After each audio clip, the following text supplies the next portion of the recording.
for play. Things and now you go hold me down. Jackie by ceiling. With you I want to settle down. You sweet me like soda, high me like lager, cool it down.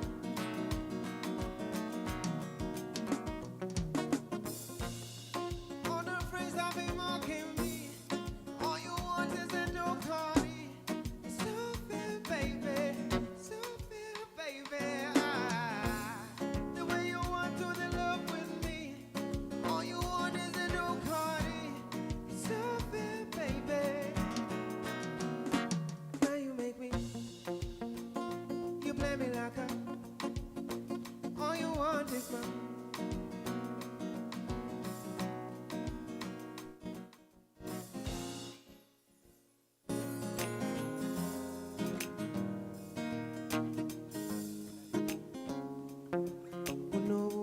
Sukali chai na kadalasini kwagalo kutuka kumwezi zikiri zambera sikali ngankukuma na kasale maidani chesi wanyikole risachi emisuweni nemekamulirako usiba mulinga wechirisa akanyama kamyufu kuchocho kaliriro chusawondya amaso gani kukwe itukamisinde wompita chakala tukatiwenga yenze koitatia walivuga kankali nangediva kalia chakala tukatiwenga akachapambalas umugongo wekusiwa kusiga obugalo babuguma mukuwaniga waziwa kutakula nyubisiza bulamu nange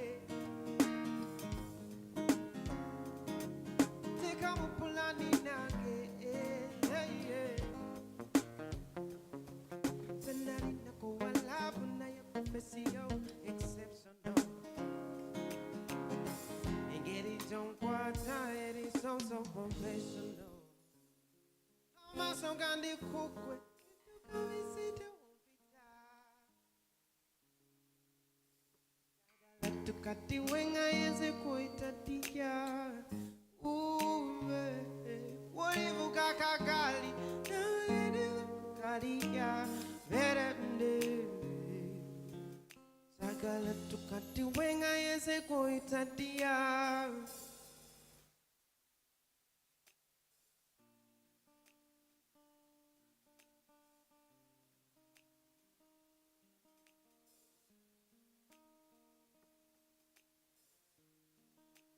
Tugende muchachi, wafuke my baby.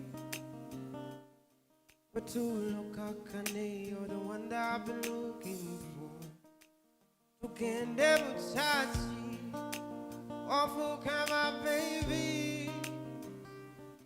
But to look akane, you're the one that I've been looking for. Kanku vembeta tongana, sisabuto mbirango mwana. Lavu ya fedala ya kusabira, tuvenga tetwawukana. Bina binina kwa bisana. I want you more than that. I wanna be the father. Babana babuza. Tugende muchachi, ofuke my baby. We're too look at you're the one that I've been looking for.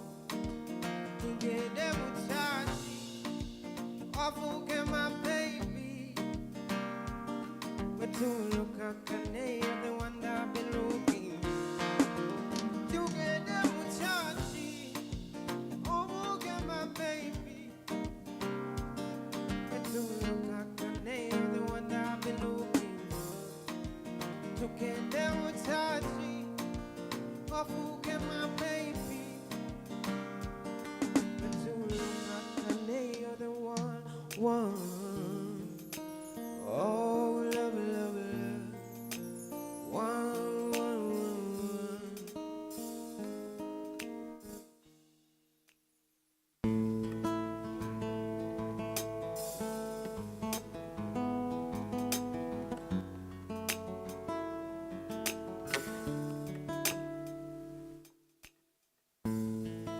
if I couldn't speak? What if I couldn't eat? What if I couldn't move? Will you still love me? What if my body aches and always it makes you late? What if I couldn't wait? Would you love me when it's hard and the lights falling apart? If the things that we was new are long gone, if the blue sky starts to gray and the memory fades away, and the memory fades away, will you still love me?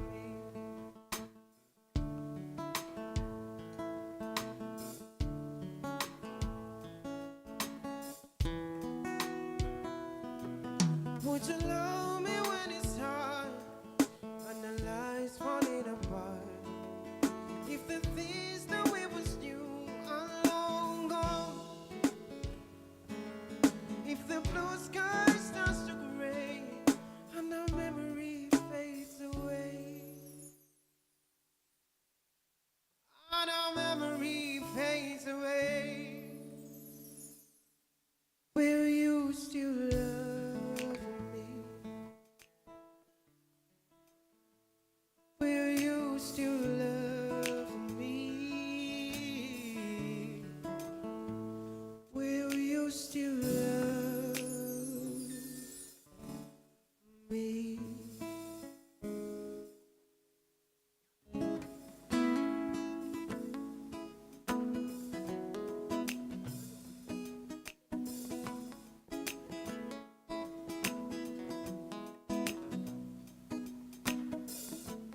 But girl, you are nice.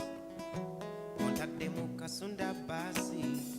Oli wa bait, oli wa lies. Kuletere Gucci over Versace. Oli quality, toli muchumpune joba over China. Kali quality, wabulon chamula. Wakala nyoela undi mumusai. Wanta muzalu jekere kukagali. Olusi tunanene muzatindo sani. You brighten my day. Ulilo chamula mukwano inside. You come my way.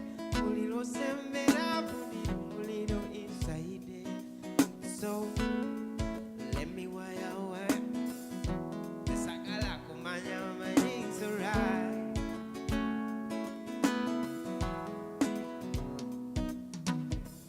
Tone unyezo kukwakaleño kubo kuchanga na kukusalaleño.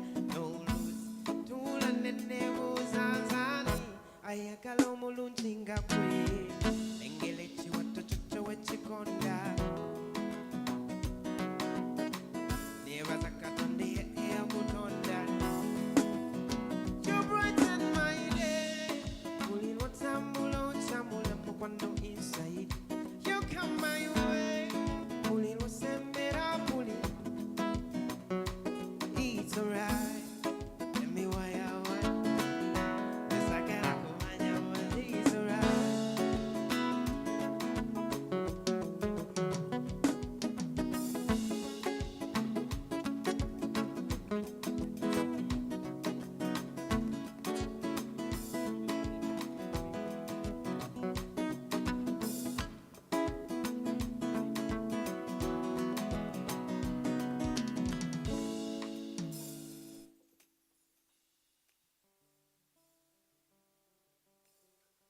Njagala nnyo okubeerawo w'oli,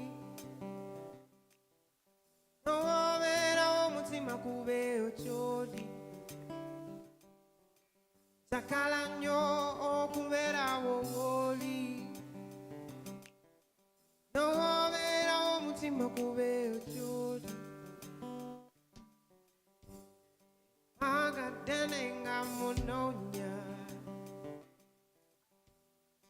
Sirina sanyusa ng'onomwana atoba amunyikaavu buli kiseera.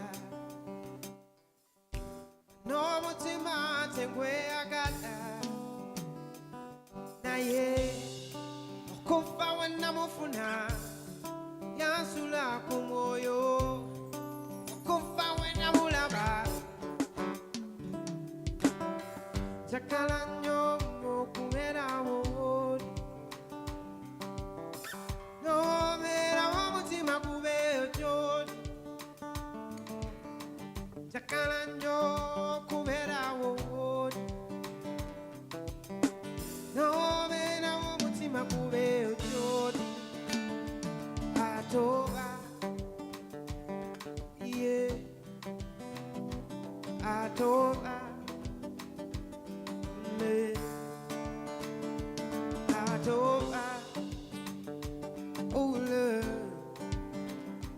atoba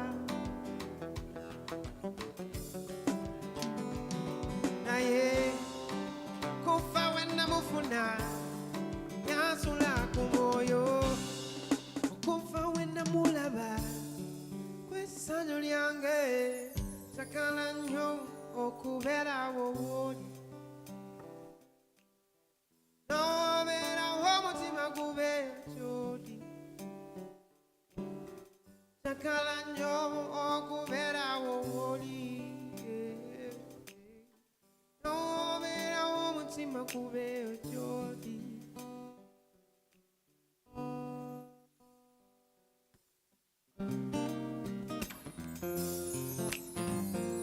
baby togufula muse yonkola bisaza mise wakanjagala nakeyagala wanteka mu mbeera bw'omwana sisobola kukyebera afazali nkuloga inse nkuloga baby tongana nkuloga afazali nkuloga inse nkuloga baby tongana nkuloga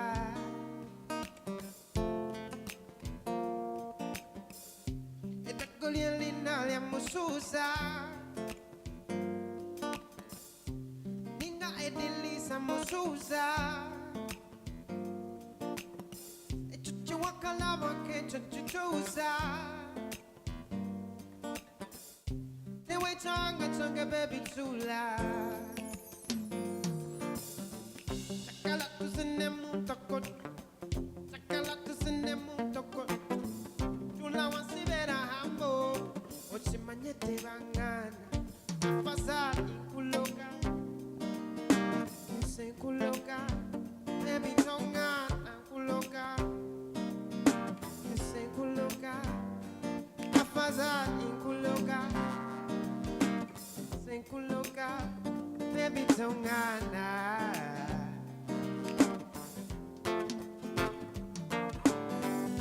I don't drink coffee, I take tea, my dear. I like my bed done one by side. You can hear it in my accent when I talk. I'm an Englishman in New York. Kindly come back. Please come back to the hall. We continue with our agenda. We are time bad. Kindly come back to the hall. People who are outside, if you are still taking tea, come back with your cup of tea.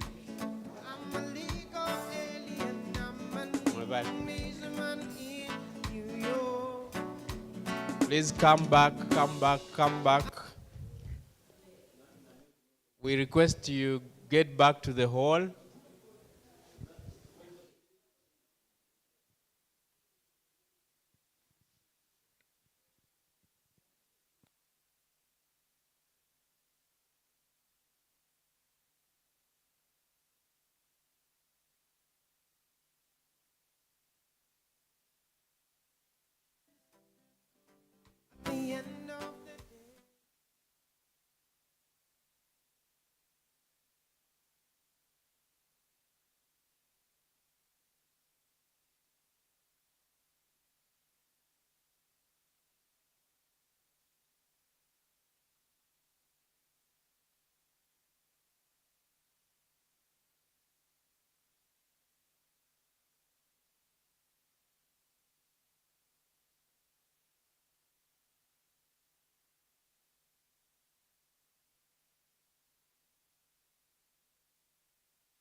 For us, humanitarian actions is a See, we need to build the capacity of local. Western Uganda Humanitarian Platform.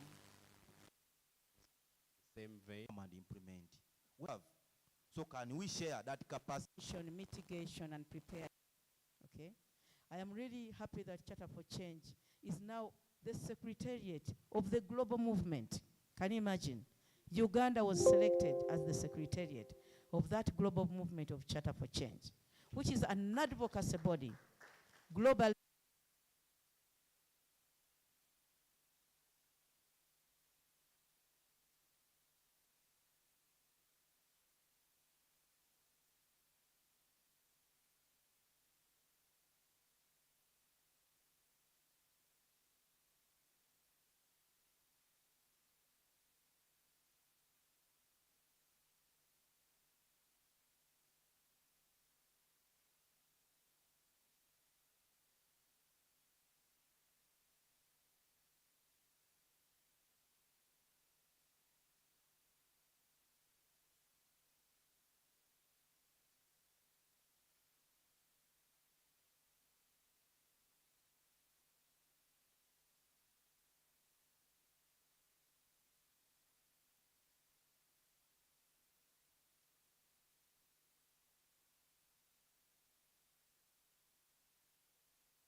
Okay, welcome back from the break tea. Our colleagues online, we hope you are there. And we also hope you have had also a cup of tea. I once again call upon the people online. If you have a comment, a question, a contribution to make, you do it via the chat platform. And we will get all those comments and contributions and raise them here.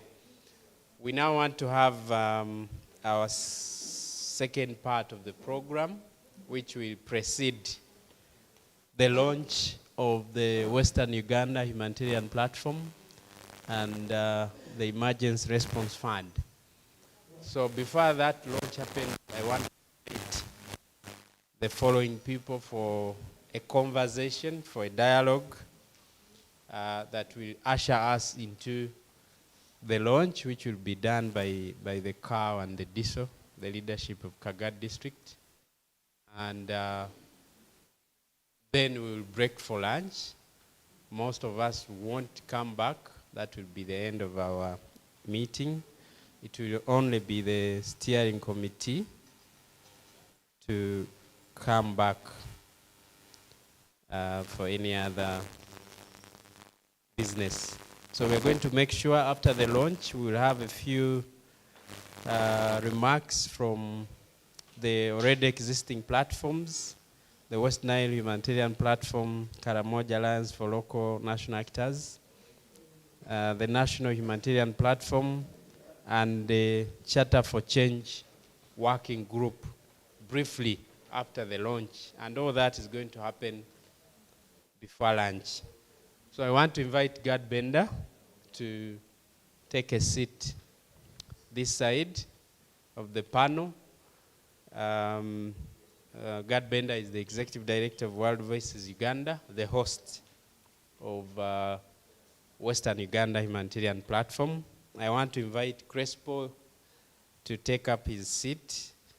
Crespo is the chairperson of the platform, and he works with Howard.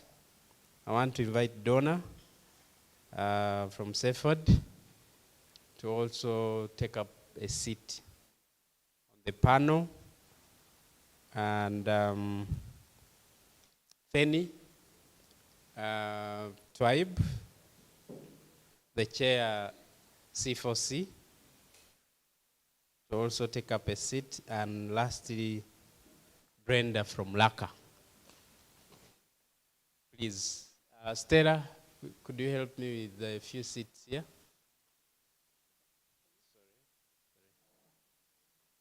And let's do everything a little faster because we are already time bad.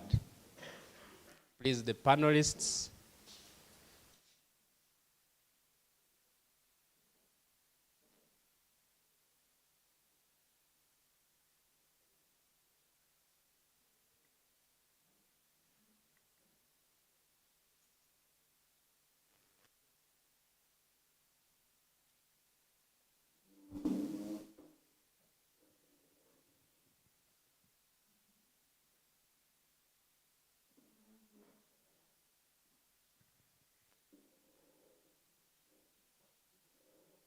Okay.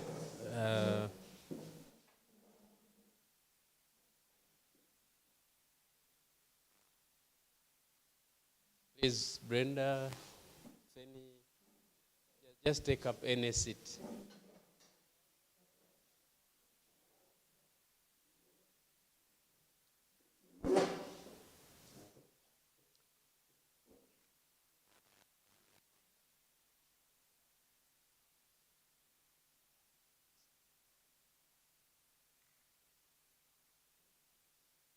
Okay, so like I've said, we are going to have a panel discussion to tell especially our guests more about the platform, more about God had already done a wonderful job in that direction.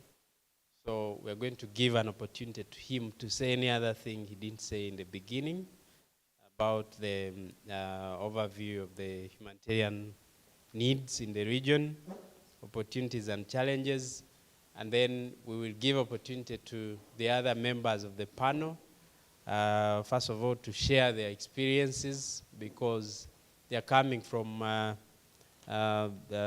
other regional platforms, but also we were told that C4C is the secretariat for the global chapter. So we will have an opportunity to hear from all those areas of experience. I invite God to kick off the panel discussion. Thank you. Yes, thank you very much, moderator. I think the challenges regarding the humanitarian action within the context of the region is very vivid. And as you may be aware, I think this morning I was sharing with the cow, and I think the chairman LC3, Honorable Rahuli.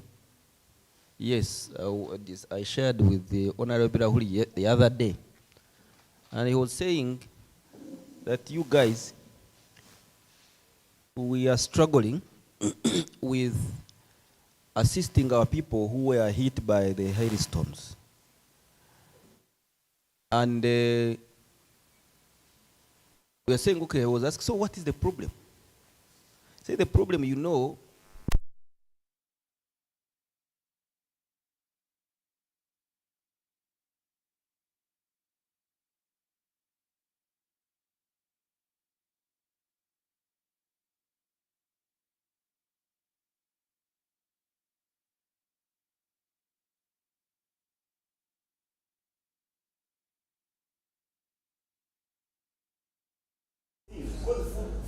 food is life.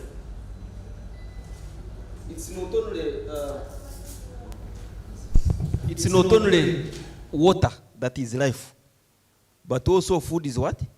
Food is life. So imagine almost a half of the sub-county being hit, and people who had, and usually most of those nearly ripe, food that is almost ready, like grown-up matoke, because given the fact that they are heavy, they are the ones who are first to fall. So meaning that you go up to around 3 months without food. Then you have people whose houses have already been blown off by the wind. You know, you have some of the people who have gotten injuries. You know, so they're quite sort of adverse damage that is caused. But also we need to appreciate that in the region there is an upsurge of refugees that are coming from running away from the incursions in DRC. But you know, we are not prepared, for example. And some of these people come in when we even least expect them. Now when they come, they are competing with the local people for services. So what do you expect? So that means that we need an extra support. You know, one, we need support to the local actors to intervene, to provide the support, because we already have demonstrated that actually we have capacity to intervene as the local actors. What we only just lack is the facilitation, the fuel to, you know, the fuel to ensure that there is that interventions are easily delivered.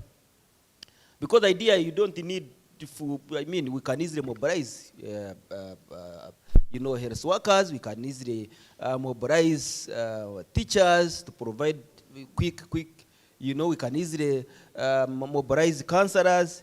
The human resource is there, you know, but what is we only usually lack is just a facilitation, you know, for both food and non-food items, you know, to ensure that we intervene. We need to always do assessment. How do we work with the government functionaries? For example, you know, the agricultural officers, you know, to do assessment. I think how do we work with the district disaster risk management committees to adequately plan, but also intervene? You know, how do we engage with these districts actually to plan and budget for those eventualities? You know, because they are also under the you know, the government you know, infrastructure. They are the first line, you know, responders. So how would we work with them to ensure that we boost each other? So I think for me, those are the issues that we need to look around, talk about. Issues of synergies, issues of facilitation, issues of doing assessment, so that then you were able to establish the exact, you know, problem and the magnitude of the problem, you know. And I remember, I think recently, the quick example is when we did I think, where is Bright? I think Bright, we're working with the Red Cross. We did a quick assessment of, I think there was a sub-county in the district. Is it where? Kabuga. You know, I think 2 months ago, isn't it 2 months ago? I think 2 months ago, we did a quick assessment and we established Mohoro sub-county. Mohoro sub-county in Kabuga. We did an assessment and we realized that a lot of damage had been created and we needed to respond. But the fact was that we didn't have any monies to help us respond. So we are still stuck with the assessment report. You know, so what do we do in that vein? So in that vein, such a program like Emergency Response Fund is going to be eminent, so that then we are able to provide support to local actors who would want actually to intervene to intervene timely. So I think for me, I know that other issues in terms of how do we relate with the international humanitarian actors, and Naomi and Donna are going to talk about those. But for me, I'm looking at how do we utilize the platform as members, because also the members need also to, I mean, to also do sort of like, they need, how do we call it, to step forward, be able to identify those areas where they can best intervene. You might not intervene everywhere, because at the end of the day, still also they say, you don't have capacity. If you can do counseling, then do counseling. If you can do rapid legal response, then do that. If you can do gender-based violence, then you can do that. If you can provide, maybe say for me, I can mobilize quickly, improvise and mobilize food from local communities, other neighboring communities, and come and support those who have lost food and they need food to eat. You know, then you can take that initiative. So that when the support is coming, it finds when you're already doing something. And then let us also build from already existing membership. That what I cannot provide, I can easily link up with Saferoad and say, please, there's this and this. Do you have something that you can bring on board so that we can intervene? I think for me, while we are engaging on the issue of the sort of like a flat playground between the local actors and international actors, we need also to appreciate that there is already something that we can do. Let us not undermine ourselves, you know? So I think for me, and let us strengthen synergizing both with the state actors and non-state actors. Because how do we make a point, how do we ensure that when we come to the district, the district is able to make prompt, you know, commitments that, yes, for you, the government actors or the local actors, yes, you are saying, okay, what do you have? Then we can tell you we have ABCD. Then you also ask the same, what is it that actually you are ready to contribute? In addition to already the stuff that you already have on ground, like the sub-county leadership and so forth and so on. So I think for me that's probably maybe modulator that I can give in the meantime.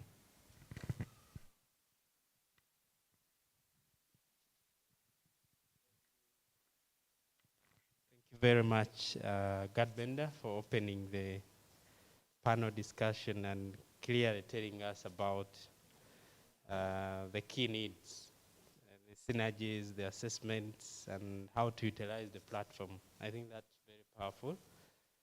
And I want now to invite, let me begin with, let me do balancing the boat. Yeah, we've had many male voices. So let me begin with Brenda from LACA to tell us about a little bit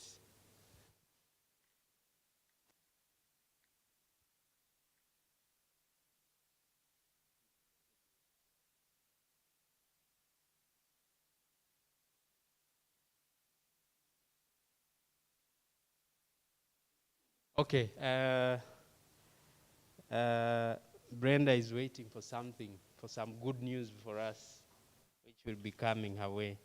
So let me start with Donna Juliet to tell us about a little more about localization and the whole chapter for Change Secretariat. We were told it's a global platform and how we link in, especially with the local, the regional platforms. How do we link in? How do we relate? And how do we benefit from that global movement? Thank you. Donna, you're welcome. Thank you very much, moderator, and good afternoon to you all. I already introduced myself, and I'm going to just give a brief on localization. I know he did and Crispo did, but how do we understand localization? For me, localization is all about participation and engagement of local and national humanitarian actors in humanitarian preparedness and response. And when we're talking about localization in this era, in the humanitarian architecture, it's a way of transforming the way we work with the international community as local and national actors. And so in 2015, there was a consultative discussion held in Geneva to see how transformation in humanitarian architecture can take place. And after that discussion, then we had the humanitarian summit, the World Humanitarian Summit in Turkey, in Istanbul, in 2016. During that Geneva consultation, international organizations, together with local and national humanitarian actors, sat, and the international organizations made 8-point commitments, and these commitments were signed during the World Humanitarian Summit in Istanbul.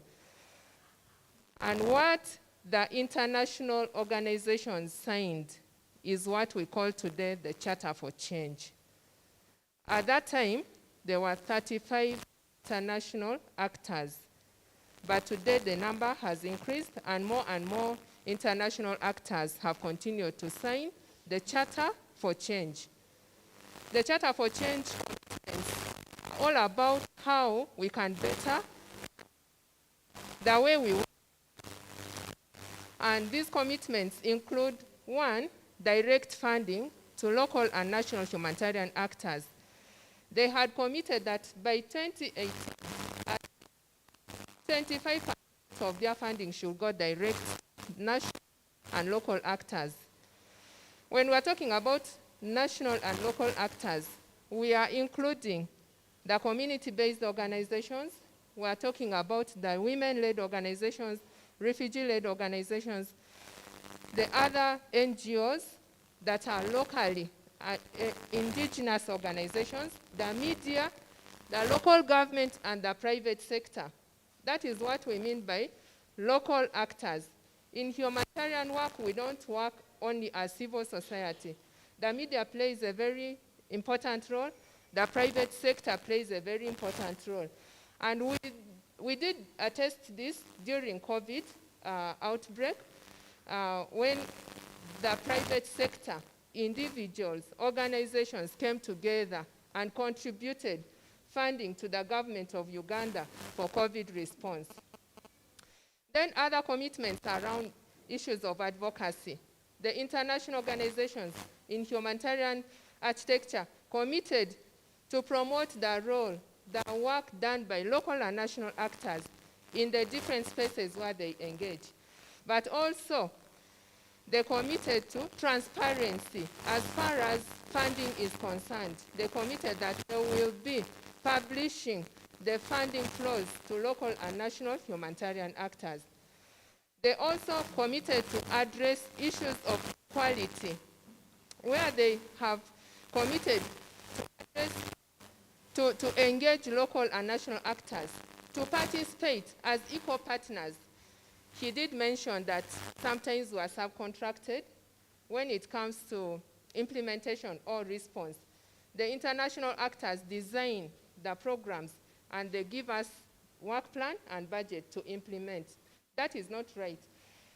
In localization, we should be the ones, we should be included in design. We should be included in decision-making processes. And these are the things that we should be together. Now we have a platform here.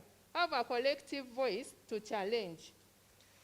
Then they've committed to communicate on the role that local and national actors play. In their communication or reporting, they have committed that they will be able to mention what we do to promote our visibility across the world in their various platforms of communication. These are some of the commitments. And so the Charter for Change Secretariat at global level has both international actors who are the signatories to Charter for Change, and then the local and national humanitarian actors who are co-endorsers. We endorse the Charter for Change, and I'll call upon members of the humanitarian platform of Western Uganda to endorse the Charter for Change. We endorse the Charter so that we are able to hold the signatories of Charter for Change accountable for the commitments they have made. And then on our part, we have the Charter of Accountability. We also have 8-point commitments that we have made to be good stewards of the resources that we are entrusted with, but also to build the capacity of our own staff so that we are able to effectively and efficiently deliver humanitarian assistance to people affected by crisis in our communities. I'll be able to share with you the 8-point commitments through your emails and for both the endorsers and also signatories. That is the brief I can give on Charter for Change. So as a secretariat, we coordinate at global level. We support the country level working groups. We provide information, but also we provide in other countries establishment of working groups at country level. So that as local and national actors, we should be able to build a mass voice to influence the localization agenda. We should be champions of the localization agenda, but we should be doing this while transforming our own organization ways of working. Now on the Grand Bargain was still signed in 2016 during the World Humanitarian Summit. The Grand Bargain is signed by donors, is signed by international organizations, and Oxfam is a signatory to both the Grand Bargain and Charter for Change. And we must appreciate that Oxfam at global level is one of the organizations that is actually driving the local humanitarian leadership. We have organizations that you could be working with that you're not aware that they have actually committed. Save the Children is one of them, Care International, World Vision. These are signatories to the Grand Bargain, but Care International is also a signatory to the Charter for Change. I'm just giving you examples so that you begin to appreciate the commitment these guys have made and begin to see how you can hold them accountable. So the Grand Bargain has 51 commitments, and these commitments were later on reduced to work streams. And there were initially 10 work streams, but one of the work streams was about the peace, the development, humanitarian peace nexus, which has been integrated into the other work streams. So we now have 9 work streams. And one of the work streams, work stream number 2, is localization. And then work stream number 1 is direct funding. And work stream number 3 is about cash and voucher assistance in humanitarian assistance. Those are the first 3. And I have mentioned the first 3 because I see they have a lot of relevance that you should be able to take interest in. Then transparency is one of them. Assessment is one of them. So we'll be able to share with you the details of the commitments. So what is the relevance of us as local actors? One of the things we should be proud of is the fact that much as the international organizations always say that we don't have capacity, we should pride ourselves that we have capacity to deliver humanitarian assistance in our communities because we have the local knowledge. The local context is not understood by someone who flies from US, from UK. We know what affects our communities better, what is more appropriate to our communities we understand better, and we can respond timely. Given the fact that we are supported with funding, we can respond. He's talking about an assessment report that is pending. It's because you have the human resource capacity, but you don't have the funds to respond. The international organizations at this point in time should step aside and play a more strategic role and give us those resources, and we lead the response in our communities. We are also more cost-effective to respond because our overhead costs are not as equivalent to what they spend on their administration. So that makes us more cheaper, but more relevant and more appropriate. We have challenges as local actors as far as the localization agenda is concerned. One of it is the stringent rules of donors that some of us are not able to meet. Not because we are not capable to write proposals, but some of the conditions like co-funding, co-financing, we cannot because we are not able to have reserve funds, the likes of Oxfam can afford to have that. Maybe they have institutional donors that support them in and throughout, either in times of response or outside. So we don't have that as local actors. Then another problem we have is around the issues of trust. The fact is that international organizations and donors have less trust in us, and it is a challenge to us to rebuild that trust as local and national actors, that we will be able to mobilize resources through rebuilding that trust. And that we can only do if we are more accountable with the little resources that we are entrusted with. I just wanted to challenge ourselves that there are a number of things that I could actually say. I'm sorry, when it comes to localization, I talk a lot, but I'll have to give time to others. But there are just 3 things I want to remind ourselves on. One is the fact that we don't have self-esteem as local and national actors. Why? Because we don't have those resources that international actors have. We always want to feel low, and we want to take whatever is given to us. Guys, it's time for us to build our self-esteem. It's time for us to build confidence in ourselves, because we know that we are valuable. We can add to what the international actors bring on board. And then we have to build capacity of negotiation.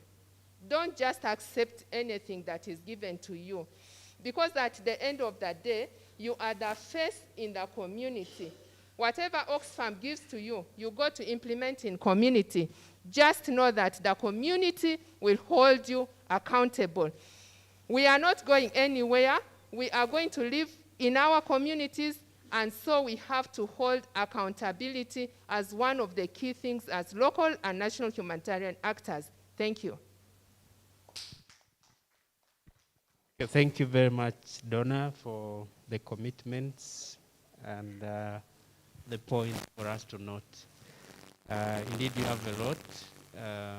I think you'll be organizing many of the sessions for us, local actors, to keep, refreshening ourselves into this whole localization agenda and how we work with the C4C. Thank you so much once again. Now, we will want to bring in a blend of experiences, because we are going to launch the Western Uganda Humanitarian Platform. But there are those that perhaps have been there for a while, and we would want to learn from them. So I want to invite my brother, Fen Tribe, from West Nile Humanitarian Platform, to share with us, first of all, the relevance of platforms, but also how do we sustain them from the experience of West Nile. Fen, you are welcome.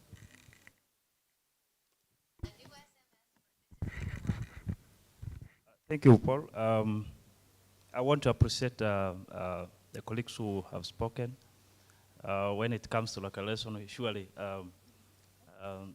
have people who really have understood it and can always do it better. I want to start from 2017. That's when we started the journey of platforms. I think we had a meeting in Gulu, a national meeting that gave birth to Gulu Communicate. I remember, I don't know if Crispa was there, I think he was there. Since then, it gave birth to National Humanitarian Platform that I did earlier on say that I also sit on the steering committee. But why did we do that, and why do we think that, why did we think that it was important to have a platform? First and foremost, when the refugee influx started, people were doing things in their own way. I don't want to reduce the